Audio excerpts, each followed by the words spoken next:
দেখো বন্ধুরা, এখন রাত্রি 2:23 বাজে, এখনো রাতে আমার ঘুম আসছে না।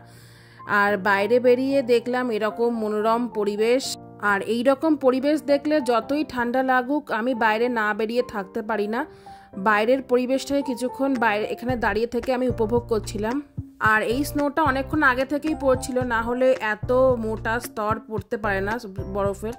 তো আমরা বুঝতে পারিনি, ঘরের ভেতর ছিলাম। এই এখন বাইরে বেরিয়ে এসে দেখছি যে এই অবস্থা। আর ভীষণ ভালো লাগে আমার এরকম দেখতে। পুরো মনে হচ্ছে আমার বাড়ির সামনে পুরো বরফের চাদরে ঢাকা পড়ে গেছে গোটা উঠোনটা।